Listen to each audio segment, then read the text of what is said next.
हर मंडल में लगभग 100 कार्यकर्ता, सक्रिय कार्यकर्ता रहते हैं। ऐसे 30,000 कार्यकर्ताओं का प्रशिक्षण होना है।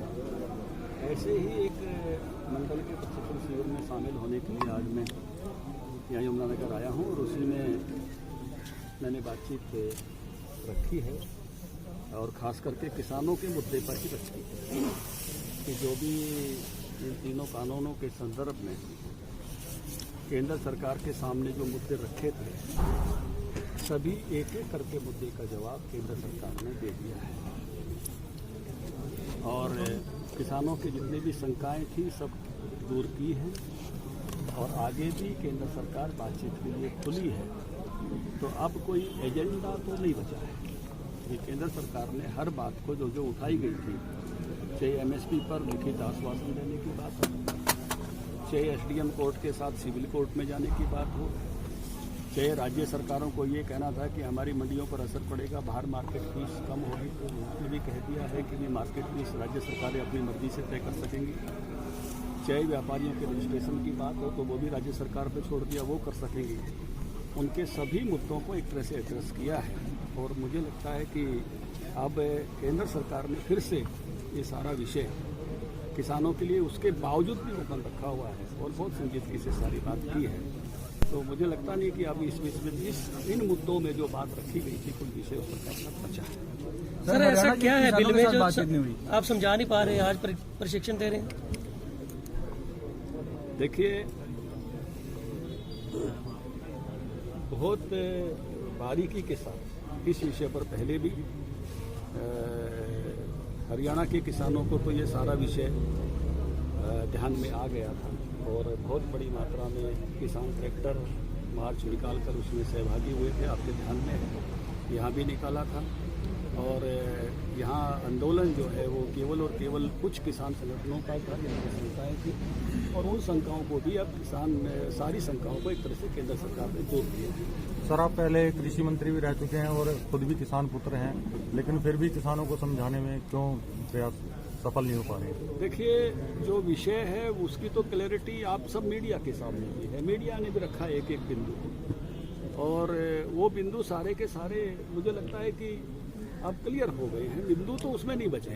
अब तो केवल जो है मैं कहूँगा कि इस प्रकार की एक बात जिसको ये कहना चाहिए कि कोई मुद्दा छोड़ा नहीं है और उस सारे में किसानों की विजय जिसको कहें वहाँ तक विषय पहुँच गया है। जितनी बातें उन्होंने कही थी वो सब स्वीकार कर लिया। सर, किसानों की विजय हो गई है तो क्या अब जो आंदोलन है वो खत्म होने जा रहा है? नहीं, किसान संगठनों ने तय करना चाहिए। मैं आपके माध्यम से कहना चाहता हूँ कि केवल आंदोलन करने में ताकत नहीं होती, आंदोलन को वापस लेने में भी ताकत होती है। आंदोलन ऐसा नहीं हो कि आपके हाथ से नहीं रहे, आपके हाथ से निकल जाए। किसी की भी ताकत उस आंदोलन को वापस लेने में भी होती है। आपने जितने भी मुद्दे थे, आप किसी भी किसान संगठन से पूछिए, सभी मुद्दों का समाधान केंद्र सरकार ने करने का पूर्णतः प्रयास किया है और उसके बाद भी बातचीत ओपन रखी है। तो उसके बाद आपकी ताकत अपने आंदोलन को वापस लेने में भी है। लेकिन आज फिर सर गांधी जी भी आंदोलन करते थे, वापस लेते थे। राम जन्मभूमि आंदोलन भी कई बार हुआ, वापस लिया गया। आंदोलन केवल करने में ताकत नहीं होती, आंदोलन की वापसी में भी उस संगठन की ताकत होती है। आज सुप्रीम कोर्ट ने कहा कि सरकार कमेटी बनाए और कमेटी जाके इसका समाधान करे, तो कमेटी में कौन कौन होगा? देखिए, ये तो जो किस सरकार को आदेश दिया केंद्र सरकार को, वो तो निर्णय उनका करना काम है। लेकिन मैं इस बात के लिए, किसानों ने भी जिस प्रकार से शालीनता इस सारे में रखी है और जिस प्रकार से केंद्र सरकार ने भी जिस संवेदनशीलता के साथ पूरा समय देकर एक एक बिंदुवार सुना है और एक एक बिंदु के समाधान का प्रयास किया, ये बहुत ही बड़ी बात है। सर, हरियाणा में किसानों से बातचीत की जाएगी। अभी तक असली किसानों से बातचीत नहीं हुई। तोमर जी का बात आज बयान आया था कि असली संगठनों से बातचीत की जाएगी। देखिए, संगठन तो किसानों के बहुत हैं देश में। जो संगठन आंदोलन कर रहे हैं उनसे बात हुई है और जो भी अन्य संगठन भी कोई सरकार से बात करना चाहते हैं, सरकार के दरवाजे सबके लिए खुले। सर, मंत्रियों के विरोध शुरू हो चुका है हरियाणा में। अगर कल बात करें तो नायब सिंह सैनी का भी यहाँ पर विरोध किया गया। किसानों ने खुद ही उद्घाटन कर दिया जगह जगह पर शिलान्यास। देखिए, वो तो कुछ संगठन जो है वो हर आंदोलन की देखो एक अपनी मर्यादा होती है और आंदोलन तभी ताकतवर होता है जब अपनी मर्यादा में हो।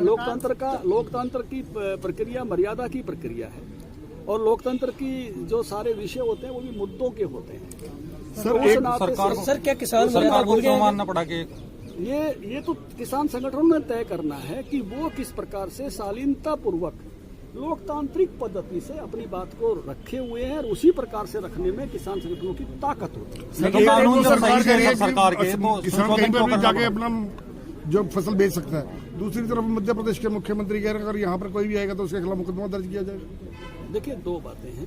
किसी बात को भी आप स्पष्टता से जब समझेंगे और रखेंगे, आपको इन कानूनों ने आज़ादी दी थी कि आप किसी भी देश के हिस्से में ले जाकर अपनी फसल बेच सकते हैं, सर लेकिन आपको खरीदार भी चाहिए। हरियाणा सरकार जैसे बाजरा खरीद रही, 2150 खरीदा, 74 लाख क्विंटल बाजरा वो हरियाणा के किसानों को लाभ देने के लिए खरीदा है।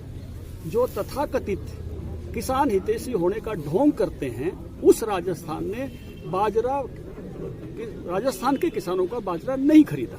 जो कथित किसान हितैषी होने का ढोंग करते हैं कैप्टन धर्मेंद्र, उन्होंने नहीं खरीदा। तो इसलिए जो खरीद रहे हैं वो अपने राज्य के किसानों को लाभ देने के लिए खरीद रहे हैं। सर कानून जब सही ने थे जो तो बयान दिया कि कोई संशोधन किसान बाहर से आएगा। एमपी के मुख्यमंत्री ने भी अपनी खरीद के लिए दिया होगा। जो अड़ोस पड़ोस के राज्य हैं, जो किसान हितैषी होने का ढोंग तो करते हैं लेकिन खरीदारी नहीं करते हैं, उन्होंने अपने राज्यों में अपने किसानों को बेनिफिट देने के लिए हरियाणा के किसानों को, बाजरा के किसानों को लगभग 1000 रुपए बेनिफिट मिला है प्रति क्विंटल। अगर राजस्थान का भाव और यहाँ का भाव देखें तो ये किसान हितैषी होना है और वो किसान हितैषी होने का ढोंग करना है। सर कानून जब सही है तो